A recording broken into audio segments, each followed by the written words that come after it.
to get us started so that Katherine doesn't sit around and wait for us all this time. We have with us today the clinician for psychology services at GF Strong for the Spinal Cord Injury Program. And she has prepared a presentation for us on mental health and aging with spinal cord injury.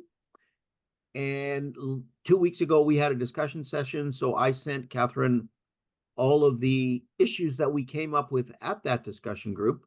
So hopefully she can address some of those. When she's done, we'll have a question and answer period. So hold all your questions until that time comes. And with that, I will let Katherine go. Go ahead, Katherine, welcome. Excellent. All right. So thanks so much, everyone. It's wonderful to connect with you all virtually, and it's really exciting to get this opportunity to speak to folks, have hopefully some great discussion, answer some questions as we kind of move through this session. So as Duncan was saying in my introduction, I work in the spinal cord injury program at GF Strong. I primarily work with inpatients, but do some outpatient work as well. And what sort of my plan is for today is we'll spend 20 30 minutes just kind of going over some background information based on that great info that was provided to me from the discussion group that you had a couple of weeks ago. And then really hoping to leave a good amount of time for not only question and answer, but just thoughts, reflections. I very much sort of see this opportunity to come together as a group and recognize that you folks are the experts. You're living this experience. It's very different for everybody, and just kind of discuss as a group what mental health and aging looks like for everybody individually. I'll also have some recommendations at the end. So of course, this is an educational session. But if folks or if there are things within this presentation that are resonating, you're maybe kind of wanting some additional help on, I do have some recommendations at the end of my slides. I'm also happy to answer any questions either during this session, or I can provide my email if folks have any questions after the session. So I think that's all of the sort of housekeeping stuff that I have. So if there's nothing else, then maybe we'll kind of dive in here. So before we kind of talk a little bit about aging and mental health with the spinal cord injury, I just wanted to provide a little bit of perspective on how I tend to view the experience of living with a spinal cord injury. I think that gives us an important piece of context when we think about what our experience with mental health and aging might be with the spinal cord injury. And so my background and training is in health psychology. So really taking this holistic approach of what it is like to experience some sort of impact on our health. And really the way I like to sort of see this is that there's really this interaction between sort of the biological or physical side. So when we think about living with the spinal cord injury, that would be sort of some of the symptoms we experience, how our ability level is affected, different genetic factors, medications, things like that. That very much relates to how we are doing in terms of our psychology. So our mental health, our emotions, our thoughts, our identity. And then of course, how this affects our lives as social beings, right? So not only thinking about our family of origin, but the community that we surround ourselves with, our culture, the different activities that we're involved in our day, stigma that exists out there, and all of these different complex factors come together to really impact our health where we're at right now. And this is a really dynamic process, right? So this is going to change. These three overlapping circles for all of us are going to look different, and are also going to look different throughout our lifespan. So I show us this picture just to sort of keep in mind how I tend to view things when we're thinking about mental health and spinal cord injury. And this is a model that you might see if you kind of look at the research that a lot of people tend to sort of see view the experience of living with a spinal cord injury through this kind of lens. So first off, let's just talk about what we know in general, in the general population, about mental health and aging. And so, like many things in psychology, the answer is, well, it's complex. It's this really dynamic and complex process. And so when we just look at the research on what tends to happen to our mental health as we age, we tend to see this increase that happens in mental health symptoms, particularly things like depression and anxiety around mid-adulthood. So when we're going through a lot of transitions, changes in our lives, and then it sort of tends to decline as we age. I think one of the interesting things, though, to notice is when we look also at the research, sometimes we start to see a little bit of an uptick again in mental health symptoms with age. And one of the reasons why this is kind of thought to happen is one of the big factors is loneliness and social isolation. That's actually a really big predictor of struggling with mental health as we age. And the other one is around physical inactivity. And this is a pretty broad term, a pretty broad definition, not just sort of exercise as we tend to think of it, but it being, physically active in our lives. And so this is a very general look at what the research tends to look like when we look at mental health and aging. Now, when we think about looking at mental health among individuals who are living with a spinal cord injury, I'll give a little bit of a sort of preview of some of the patterns that we tend to see. So what we understand is that individuals who are living with a spinal cord injury are at an elevated likelihood of experiencing some mental health concerns, including anxiety, depression, and PTSD. So PTSD being post-traumatic stress disorder. Of course, for many individuals, the nature surrounding their spinal cord injury was in fact traumatic. And so that can go on to affect people in their life. We also know that some individuals struggle to cope with these experiences, understandably. And so what we see is this increase in substance use disorders. So sometimes individuals using drugs and alcohol sort of as a form of coping with what's going on. But a really important point that I really not only see in the research, but in my own clinical work in individuals living with a spinal cord injury is there is a huge amount of resilience. Although we do see that, yes, compared to the general population, there is this elevated risk of some mental health concerns, most people actually adapt very well and do demonstrate a lot of resilience through this experience and throughout their lives. And one of the things that I just wanted to kind of share as a little bit of an explanation for why we think that there might be this increase in the number of mental health concerns that we may see among individuals with a spinal cord injury is I created these, hopefully will be more clear diagrams, but sort of how we know that mental health concerns will come to be. And so what we understand is that there are a couple of factors that come together to sort of create mental health concerns in all of us. And that is both our genetics and our environment. And so all of us have a different sort of genetic threshold. So maybe we have a family history of some mental health difficulties. That sort of elevates the likelihood that we may experience mental health difficulties in the future. And then we also have our environment. So what does our life look like? What sorts of experiences do we go through? What stressors do we face? And we all sort of have this threshold where if we surpass that threshold, then mental health difficulties are likely to appear. And so we all have this different these different relative amounts of this sort of genetic vulnerability, if you will, and that amount of stress that we face in our lives that sort of create this combination of factors that may lead to mental health difficulties. And so my reason for showing these diagrams is that spinal cord injury is a big, big stressor.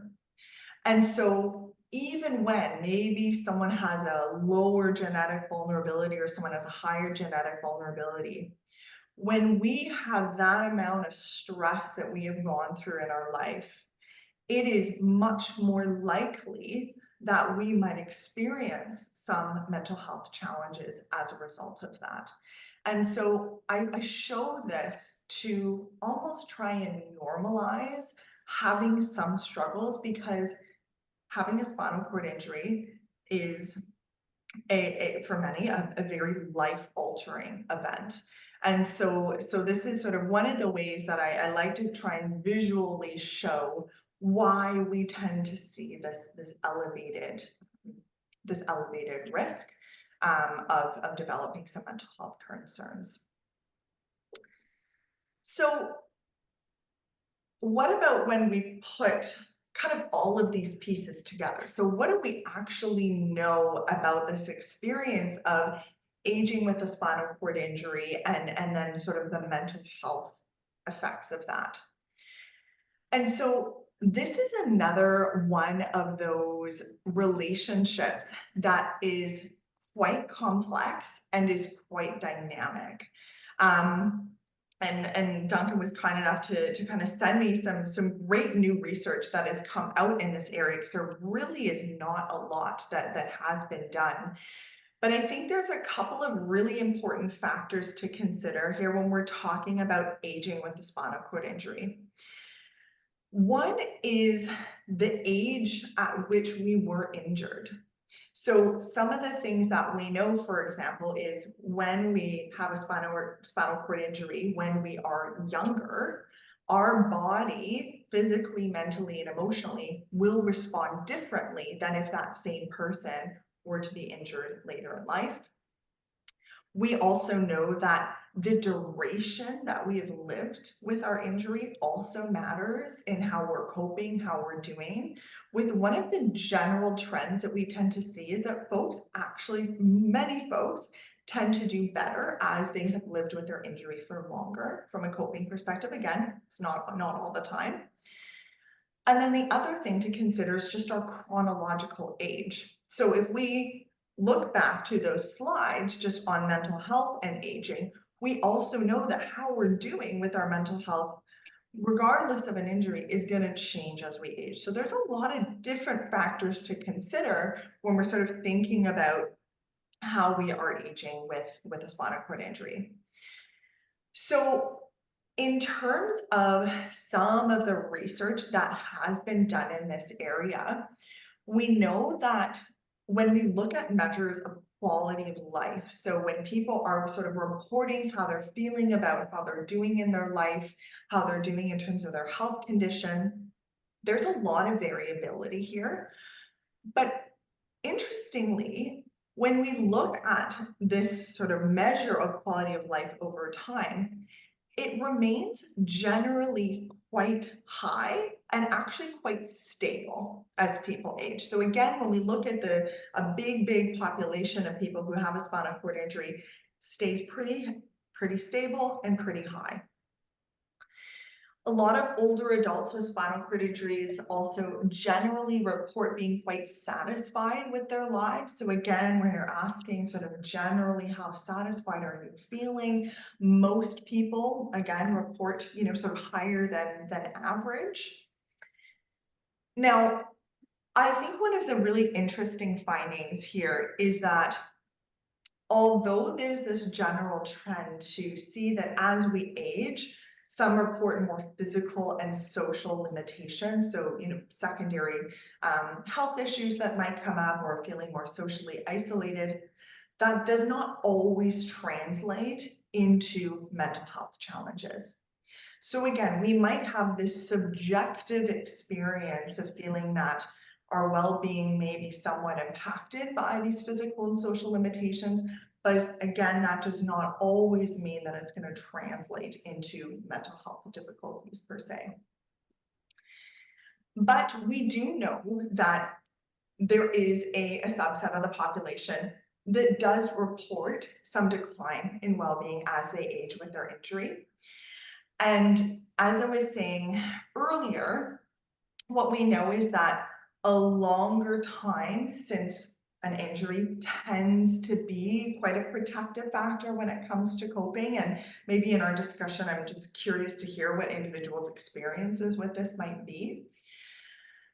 Because what we tend to see is that mental health issues are generally more likely to occur closer to the time of that injury. That sort of in that initial period of adjustment, in those first few years, those are the years that we are more likely to see those mental health challenges come up. And the big factors that seem to be related to developing those mental health issues later in life with a spinal cord injury are the isolation and the secondary health issues. So again, really similar to what we tend to see in that general population with aging, is that the more socially isolated we tend to be, the less sort of physically well that we tend to be. And it makes sense, right? That will impact how we are doing, how we are feeling in terms of our mental health. So just thinking a little bit about what we sort of understand from this complex relationship between mental health and aging and living with a spinal cord injury, that can help us give us some direction and think about, okay, well, what does help, right? And what are some of the things that we can do to sort of help buffer some of these effects that can happen? And again, I put this little diagram up here on this slide just to remind us of this overlap that we tend to see in our experiences, that when, again, we are experiencing maybe some secondary health conditions, or we are experiencing more social isolation, it actually makes sense that then how we are feeling psychologically will also be impacted. And so I really like to remind us of this, because sometimes it feels like we, in our lives, we sort of get caught up in this sort of negative feedback loop, this vicious cycle. And one of the really important things that we can remember is that there are ways that we can start to reverse that cycle when we look at sort of impacting our lives in a number of different ways. So there is a study that came out that actually looked at a number of individuals living with a spinal cord injury and sort of looked at how folks were coping from a psychological perspective. And they sort of were able to classify, distinguish between a number of different groups of people. And one of the things that they found is that the folks who they found were doing better in terms of their psychological adaptation to their spinal cord injury. So these were people that had lower levels of anxiety and depression, less distress, and had higher life satisfaction. So folks who, you might consider to be quite resilient. Like, what are some of the things that were linked to doing better? And interesting, what they found was that these individuals tended to have higher self-efficacy, purpose in life, and optimism. And self-efficacy is one of these terms that we throw around a lot in psychology, but basically what it means is that we have the belief in ourselves that we are able to do something, that we have some level of control over what the outcome might be, and that good outcome will be likely to happen. And so these folks tended to have a great deal of purpose in their life and really had this belief in themselves. And similarly, these folks tended to be quite optimistic. And what we also found kind of from this more sort of physical side is that it wasn't necessarily the injury characteristics, so whether it was a complete or incomplete injury, the level of injury, that didn't necessarily predict whether folks were doing better or worse. But some of the things that did were experiences of pain. That was a big one that could impact sort of people's adaptation, and also their feeling of functional independence. So I thought this was really interesting, that one might think that our sort of injury characteristics might be quite linked to sort of pain and functional independence, but that's not necessarily what they found here. So based on this, what are some of the things that we might be able to do to sort of promote some of this resiliency within ourselves? And so again, I'm going to be really curious to sort of discuss this with everyone, and what they have found to be helpful. But what we tend to see is, again, this really similar factors that tend to be quite protective from a mental health perspective when it comes to aging may also translate actually really, really well when we are aging with spinal cord injury. And so again, when we think about things such as that social isolation, well, fostering that social connectedness, right? Even what we're doing right now, connecting with peers, connecting to people in your community, the different people in your life, that is one of those factors that can be incredibly protective for people. One of the other really interesting factors is an increase in leisure time and physical activity. So again, participating in different ways in your life, again, has been found not only from that physical health perspective, but really from that mental health perspective can be quite powerful. So again, just thinking about SCIBC, I mean, what a wonderful opportunity to be sort of fostering some of these things that we see in the research can be quite powerful to help us sort of age better from that mental health perspective. And so one of the sort of seeds that I like to plant here is acknowledging that, you know, we just reviewed a lot of things in the research, and that's what we do there is we put a bunch of people together and look at general trends. Whereas in reality, we're all different, right? Different things work for different people. And so when we sort of think a little bit about this idea of sort of protecting our mental health as we age, or promoting our mental health as we age with the spinal cord injury, is to really take time to reflect on what matters to me the most. Who and what matters to me most in my life? And what are the actions that I can take that move me closer to that kind of person, the kind of person that I want to be, that I strive to be?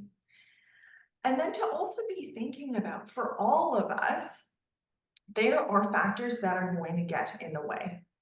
And to become more familiar with what are those things that are going to get in the way when I try to, you know, for example, create more of this positive feedback loop for my life in terms of mental health and aging. What are some of the things that make that more challenging to sort of take some of those actions towards sort of protecting our mental health? And so what I might do is I might sort of pause for a moment here. So I've got kind of some more discussion on resources, but if I may, I might just kind of stop my screen share, and I'm just sort of curious to hear, before we do any kind of Q&A, any thoughts or reflections on this idea of sort of what helps. And again, folks are welcome to share as much or as little as they would like.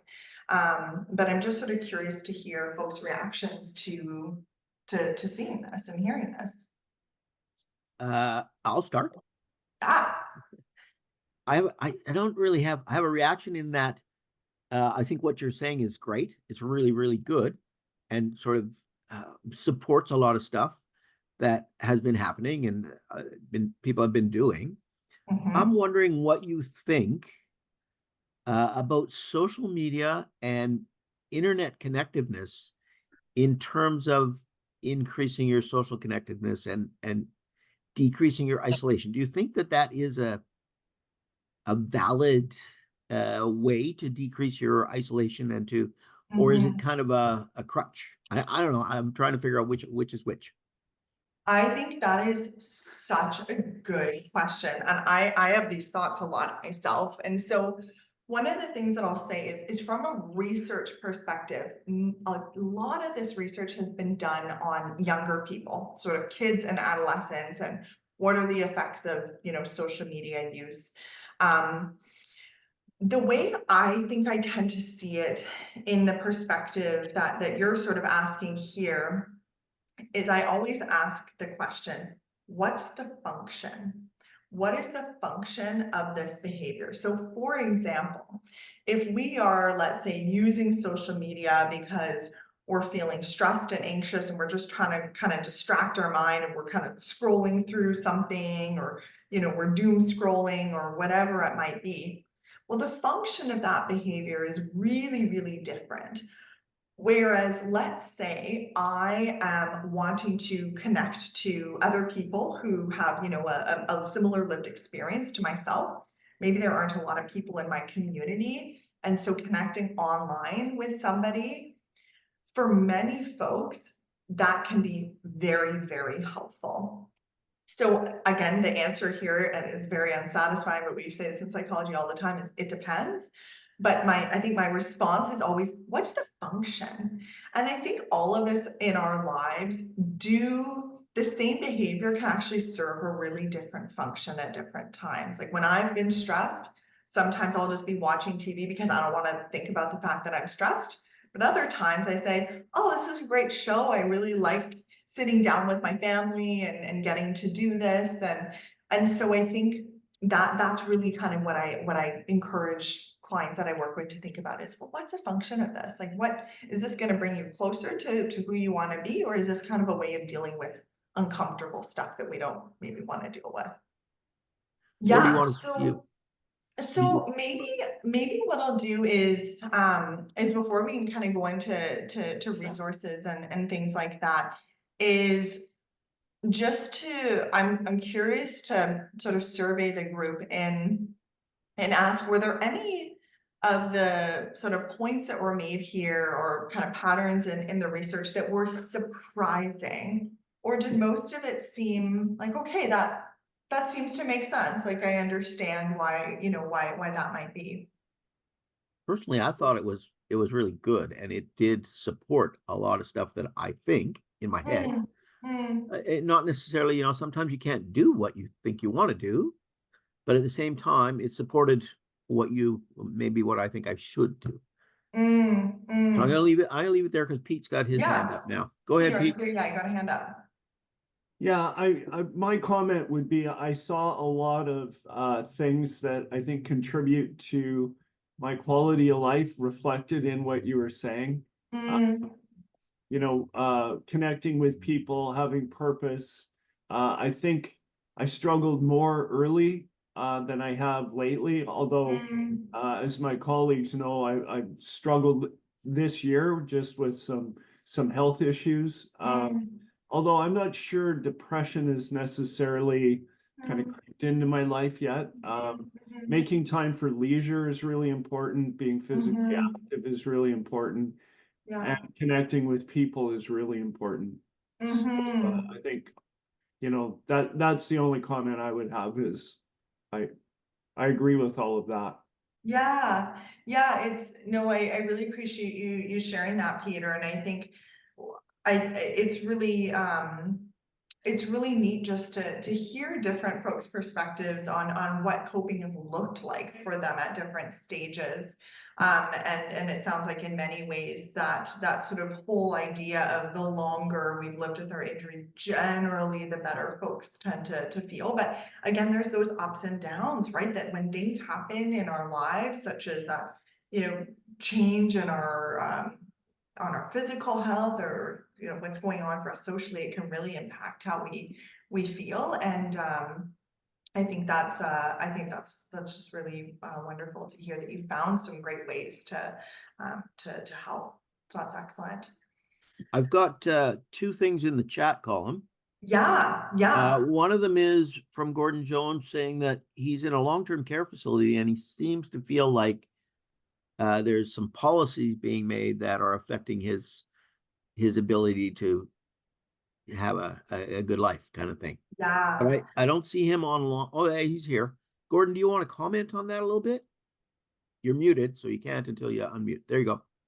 Just find that recently, a lot of things are simple. There are blanket warmers, which I don't have any thermostat, so I rely on warm blankets in order to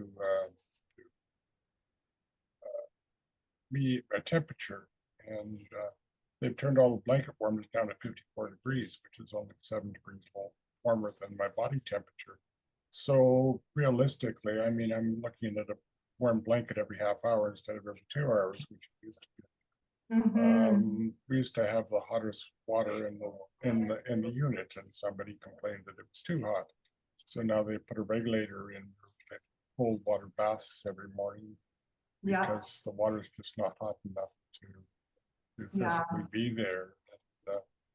And various other factors like that. It's just it's just an ongoing thing, and you can talk to facilities maintenance, and they say, well, this is Island Health's policy. Well, I can't find anybody to talk to at Island Health, saying it's detrimental. Your policies are detrimental to my living, my well-being. Yeah.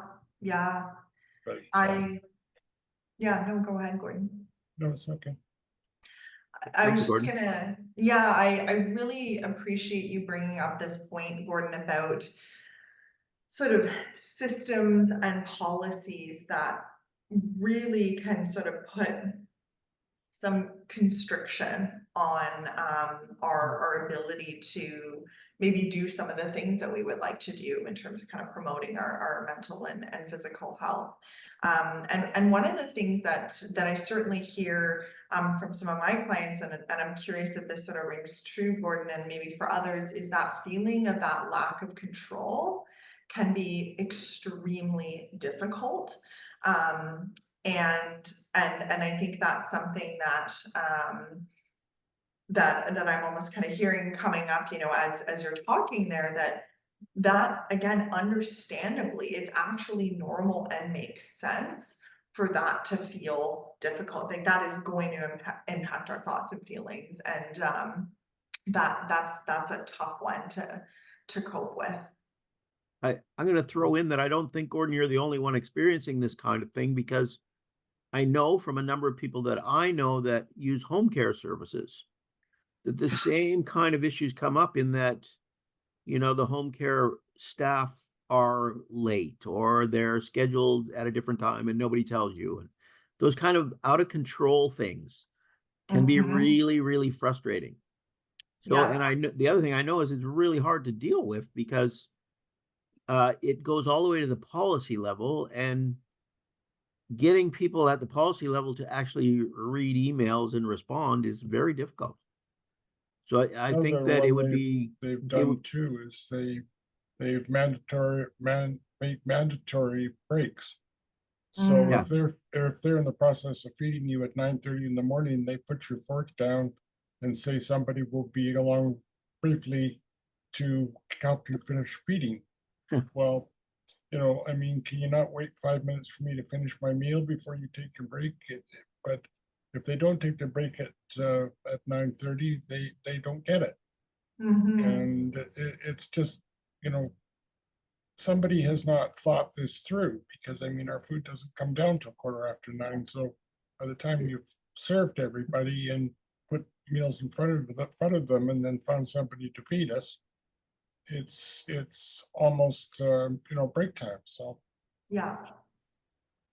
and I think that's, I really appreciate this sharing of these examples, and Duncan, as you were saying, with home care, another one of those examples where sometimes there are aspects of it that are just so incredibly frustrating, and just it really doesn't feel right. And I think, again, when we think about this idea of control and what do we have control over. I think one of the things that we sometimes try to sort of do in therapy work is sort of ask ourselves, you know, in this situation, which is objectively really, really difficult, what are, if any, what are some of the aspects that I may have some level of control over? And I think, Gordon, you'd shared an example of like, is there someone I can speak to? Is there, you know, or even sharing amongst peers, like, hey, this is hard. Is anybody else struggling with this? Like sometimes it's really small things. That can make a little bit of a difference, but I hear you and I feel for you with what's going on there. I think there are some avenues you could pursue. I don't know if they would be fruitful or not, but the info line at SCIBC, they know a lot about who you can write to or who you can call in terms of I'm quite making often online changes. with Scott and Bert and all the rest of them. and Yeah, you've They've done it. I given me know. some suggestions over the time, as well Good as stuff. Heather in Prince George. Yeah, I mean, and that's some great self-advocacy. Yeah, yeah. Mhm. and then there's another suggestion in the box from Marnie saying, you know, if you're feeling isolated and lonely, get a dog. Can't recommend They don't anything allow me more. a dog here, so. Yeah. And I think- actually see a number of people quite often with a cat that zooms across the Zoom line, you know, they're in Yeah. there standing on their Well, they'll computer give and us that those kind of, animated ones, but they're not quite as yeah. Not quite the same. I can't use my arms to stroke them or anything like that, so. Yeah. I Annie? think that's such a good point, Marnie. And in my like little diagram that I have, I use the term chosen family very specifically, and I very much see animals or, you know, any creatures, beings, nature for some of us, right? So different things. We have different definitions of our kind of chosen family. So I think that's great. I'm curious if folks have any, so we talked a little bit about sort of reflections to, you know, hearing aspects about the presentation that was surprising. And there was definitely aspects of it that were quite surprising to me as well. Certainly some of the information about kind of different aspects of degree of injury, that was a little bit surprising. Again, this is very preliminary work, as this is the papers on mental health and aging, they're quite new. It's in the Swedish cohort, which is like generally folks are doing quite well. From what I understood, the level of injury, there wasn't a huge amount of variability. So it's going to be interesting to see as hopefully more work is done in this area to sort of see what more we do learn. But are there any questions that folks have about any aspects of things here? I have one. Yeah. Yeah, a lot of the research says things like physical aging when you have a spinal cord injury is it progresses 25% faster than Accelerated. if you don't have a spinal cord injury. Now, is that the same with mental health problems? That is such a good question. So I think again, my look at the research on mental health and aging and SCI is I just don't think we know enough to be able to answer that question. So again, like when we look at how mental health and aging tends to sort of kind of get worse and then get a little bit better and then maybe get a little bit worse, we just don't know enough in spinal cord injury if that same pattern tends to happen, if it's maybe shifted a little bit earlier because of that, the potential for that sort of accelerating aging process. I think that would be really interesting to kind of keep our eyes and ears out as again, hopefully more research is done in this area as we have, you know, more of the population sort of aging with spinal cord injuries. I think it will be interesting to see how that is, but my answer is I'm not sure. I would propose though, because we know that things like secondary health characteristics can sort of trigger some challenges with mental health. It's possible that maybe again that little uptick that we tend to see a bit later in life with mental health may occur at a different rate, but that I think that kind of remains to be seen at that point or at this point. I'm thinking that oh, wait a minute, Teresa's got her hand up. Let's let Teresa go before I keep dominating the screen. Go ahead, Teresa. Thanks, Duncan. Yeah, from the initial time of injury, once I think getting out of the hospital first was quite a challenge in adjusting to that and starting to cope and live on one's own. And then life sort of leveled off, and you managed to get a richer, fuller life and participate in adventures, I'll call them, that you could have fun with, even though they might have been challenging. But now I am aging considerably and feel like I'm on sort of the last segment of my life. And as pieces of my abilities fall away, it definitely becomes more challenging. And all those things, it becomes more isolating. It becomes like it's like I'm hanging on to threads of being able to maintain some level of ability to do things myself.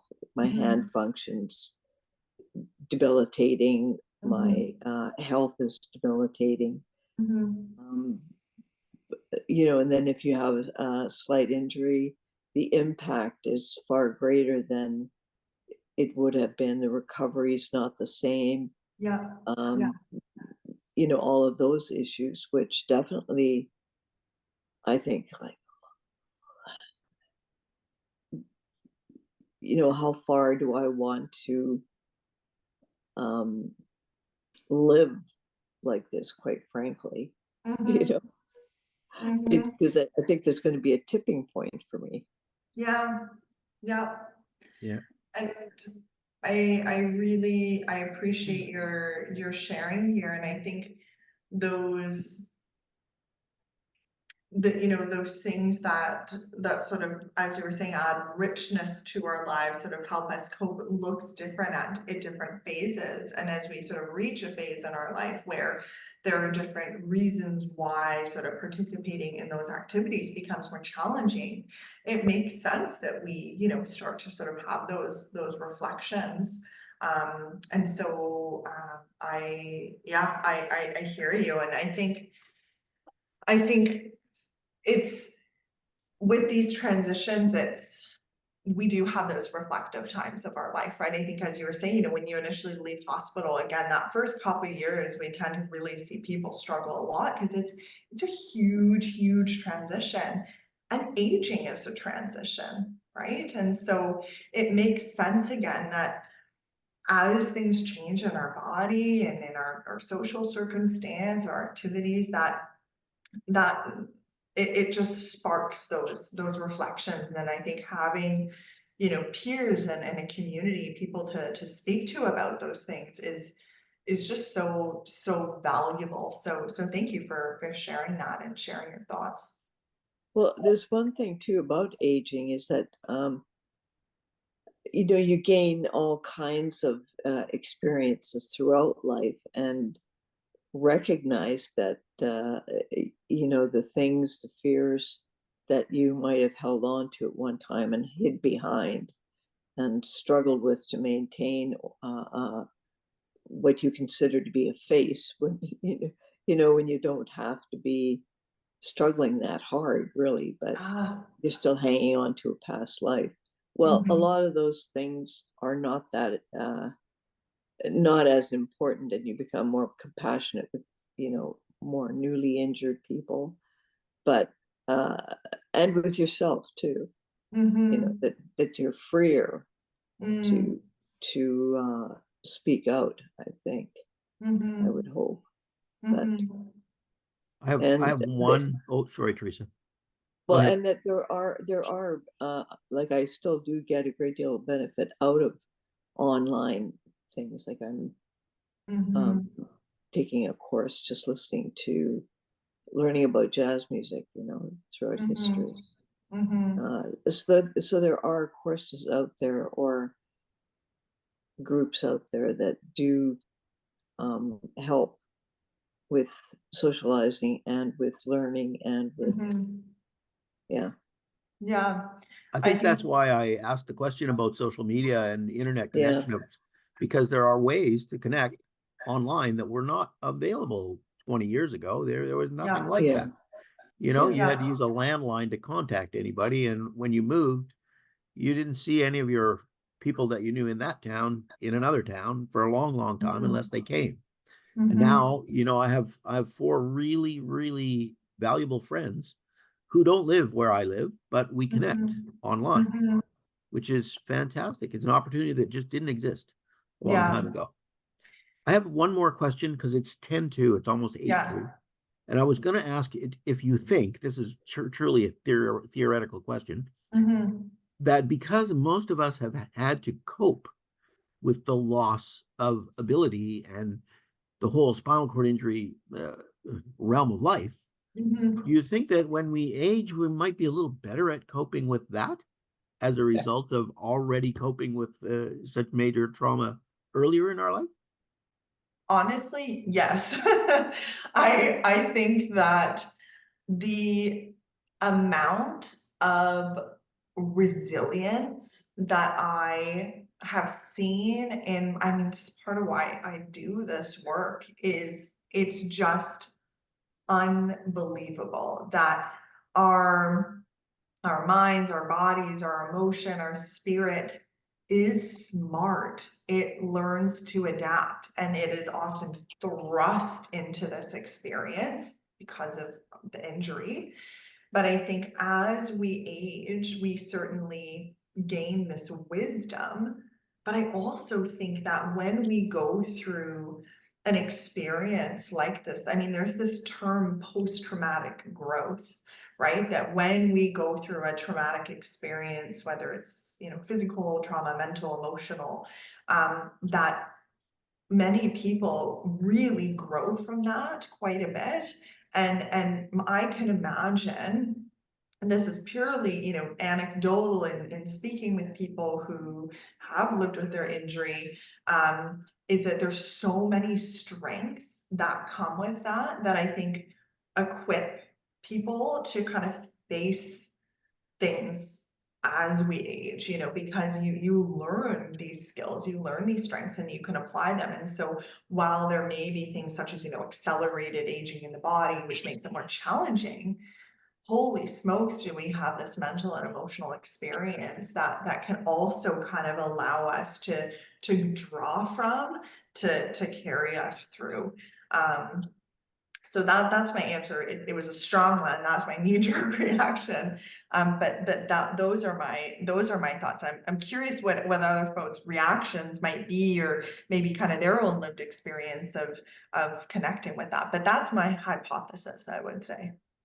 Yeah, I see Yeah. from Megan here. So I belong to SCIBC Ambulatory Group, and it's been wonderful to connect with people who really get it. It has made a huge difference to my life. Yeah, Yeah. that's So, fantastic. and that's, there are a number of groups on the SEI website that I wasn't aware of before I started working for them, but they're there and they do provide this basic connectiveness, which is great. I mean, I see you guys, most of you I see, twice a month, and I really like it. It's really cool. And, you've all been very, very open with what you say and what you don't say. And, we've created a group that discusses things and gets things out in the open. It's really, really good. So I want to say, first thing I want to do is say thank you to Katherine. She put a lot of time into this particular presentation. I think it was great. I think we probably all learned a little bit from it. And I think Katherine might have learned a little bit too. Absolutely. Yep. So, This has been great. all right. Thank you all All for right. being here, for contributing. And We'll see you in 2 weeks for another discussion group. And thank you again, Catherine.